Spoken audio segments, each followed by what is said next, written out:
Bonjour à tous, nous sommes toujours sur le salon Financium organisé par la DFCG. J'ai le plaisir d'être accompagné cette fois-ci par un nouveau nominé à la direction financière de l'année, le directeur financier de l'année. Bonjour, merci beaucoup d'être parmi nous. Bonjour.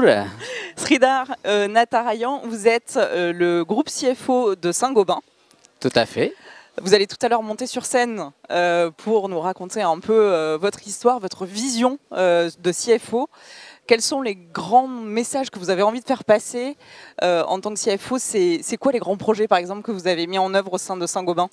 D'accord. Saint-Gobain, on a passé une transformation profonde depuis 5 ans.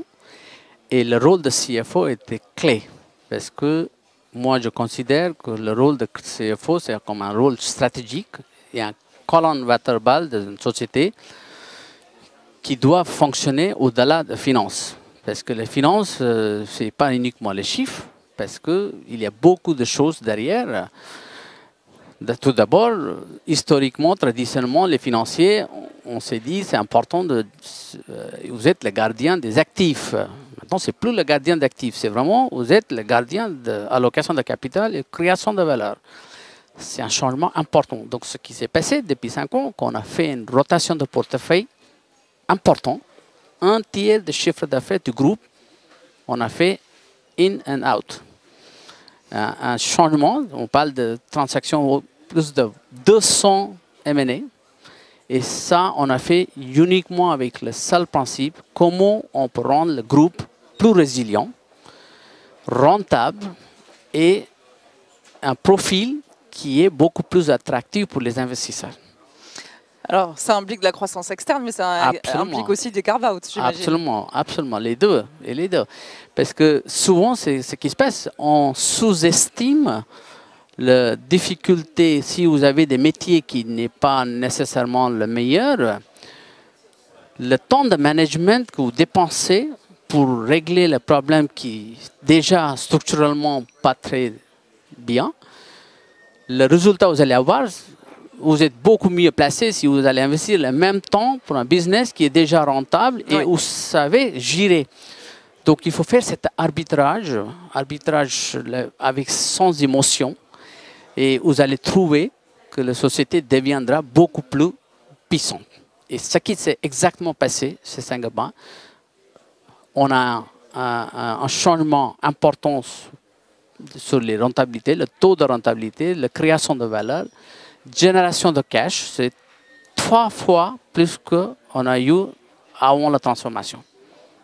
Voilà. Comme quoi, c'est intéressant de faire une revue de portefeuille et de savoir déterminer quels sont les actifs core et les actifs non-core et savoir détourer ces actifs non-core pour pouvoir se concentrer sur le cœur de métier et faire des croissances externes. Puis ça permet d'avoir un financement aussi. Absolument. Faire un carve-out, c'est aussi un biais de financement de nouvelles croissances externes. Bien sûr.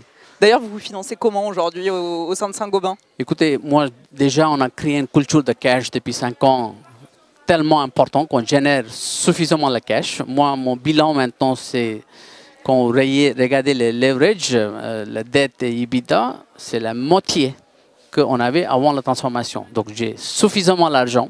Je n'ai pas besoin d'aller chercher le financement. Je finance avec tout ce que la génération, je suis en train de faire quotidiennement.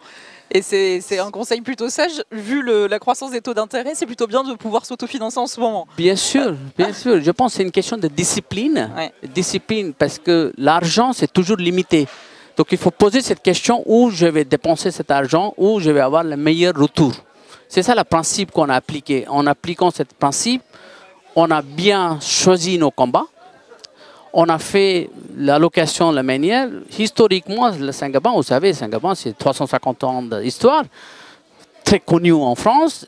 Déjà, pour tous les investisseurs, ils pensent que Saint-Gobain, c'est une société européenne. Actuellement, avec tout ce qu'on a fait depuis 5 ans, la rotation de portefeuille, 62% de résultats d'exploitation viennent dehors Europe de l'Est.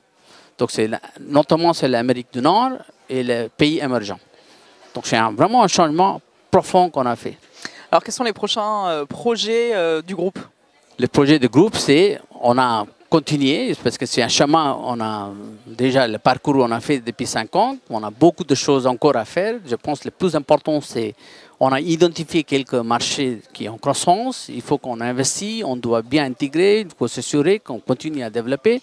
À la fin, on a besoin que l'action de Saint-Gobain doit monter. C'est ça le but à la fin. Alors, on va revenir un peu à votre nomination de directeur financier de l'année. S'il y a un message que vous avez envie de faire passer aux futurs DAF, ça serait lequel? C'est quoi le message important pour leur permettre de réussir dans leur carrière? Tout d'abord, les financiers doivent être sur le terrain. Leur job est vraiment deviendra très riche s'ils passent plus de temps sur le terrain. Ils vont comprendre les métiers, ils vont comprendre les enjeux, ils seront capables d'apporter plus au business.